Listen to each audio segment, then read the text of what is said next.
پھر اسی طرح یہ ہے کہ آب زمزم، نبی صلی اللہ علیہ وسلم نے فرمایا ماء زمزم لما شرب له، زمزم کا پانی اس مقصد کے لیے جس کے لیے وہ پیا جائے. اگر آپ شفا کی نیت سے پی رہے ہیں تو انشاءاللہ اللہ تعالیٰ شفا دے گا.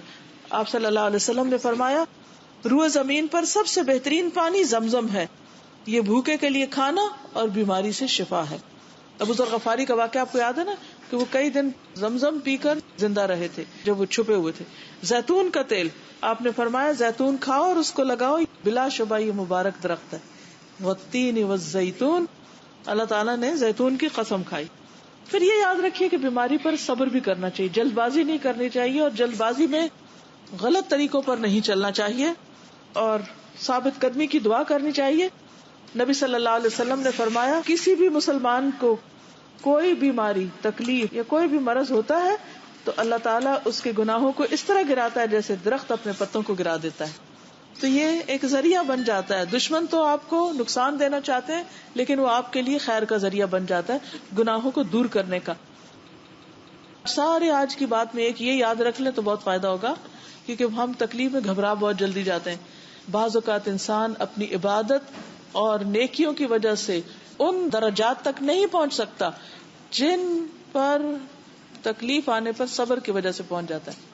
تو کبھی بھی تکلیف کو برا بلا نہ کہے، ان کو بولے نہیں، یعنی کہ وہ آئے عافیت اچھی، لیکن اگر اللہ کے اذن سے کوئی آ جائے اور انسان صبر کر لے تو اس کی وجہ سے ایک دم وہ بلند درجوں پہ پہنچ جاتا ہے.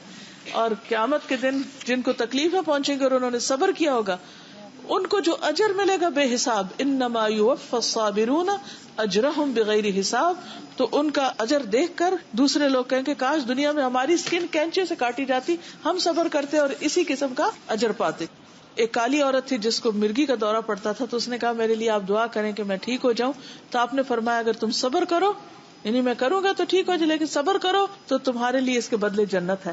تو اس نے کہا کہ میں صبر کروں گی، بس آپ یہ دعا میرے لیے ضرور کر دیں کہ اللہ تعالیٰ میرا ستر ڈھانپے رکھے، یعنی کہ میرا ستر نہ کھلا کرے. تو آپ نے اس کے لیے دعا کی. اس حدیث سے بھی پتہ چلتا ہے کہ اگر کوئی دکھی ہے، تکلیف میں، تو کسی سے اگر دعا کرنے کے لیے کہتا ہے تو کوئی بدعت نہیں ہے. پھر اسی طرح بیری کے پتوں سے علاج، بیری کے 7 پتے لے کر 2 پتھروں کے درمیان کوٹ لیں، پانی میں ملا دیں اور اس پر آیت الکرسی اور قل هو اللہ وغیرہ پڑھ کے 3 گھونٹ اس میں سے پی لیں اور باقی کو جسم پر بہا لیں، تو انشاءاللہ اس سے بھی اثرات دور ہوں گے. فتح الباری میں اس طریقے کو بتایا گیا. لیکن شعبدہ بازوں کے پاس اور عاملوں کے پاس جا کر غلط طریقوں سے علاج نہیں کرنا چاہیے. حرام چیزوں کے ساتھ علاج نہیں کرنا چاہیے، تو حرام چیز پی کے یا کھا کے. اور جادو کا علاج جادو سے کرانا جو ہے، یا کاہنوں کے پاس جانا، عراف کے پاس جانا، یہ پتہ لگانے کی کوشش کرنا اچھا کس نے کیا ہے، کیا ہوا، اور وہ غلط باتیں بتاتے، اپنے بہن بھائیوں کے نام بتا کے لڑائی ڈلوا دیتے. اتنا تو جادو سے نقصان نہ ہوا جتنا غیب کے علم معلوم کرنے سے نقصان ہوا اور انسان کا ایمان گیا. تو ایسی چیزوں سے رکنا چاہیے. پھر اسی طرح نبی صلی اللہ علیہ وسلم نے فرمایا میری امت کے 70,000 لوگ بلا حساب جنت میں داخل ہوں گے. یہ وہ لوگ ہیں جو نہ جھاڑ پھونک کرواتے ہیں نہ فال لیتے ہیں، بلکہ اپنے رب پر بھروسہ کرتے ہیں. ایسے کاہنوں، نجومیوں، عرافوں کے پاس نہیں جانا چاہیے، کیونکہ ان کے پاس جانے سے نبی صلی اللہ علیہ وسلم نے فرمایا جس نے کسی نجومی کے پاس جا کر اس سے کسی چیز کے بارے میں سوال کیا کہ مثلا مجھ پہ کس نے جادو کیا، اس کی 40 رات کی نمازیں قبول نہ ہوں. نبی صلی اللہ علیہ وسلم نے فرمایا جو کسی کاہن یا نجومی کے پاس جائے اور اس کی باتوں کی تصدیق کرے کہ ہاں ہاں بالکل ایسے ہی، یہ جو آپ بتا رہے ہیں صحیح کہہ رہے ہیں، تو گویا اس نے محمد صلی اللہ علیہ وسلم پر نازل ہونے والی شریعت سے کفر کیا.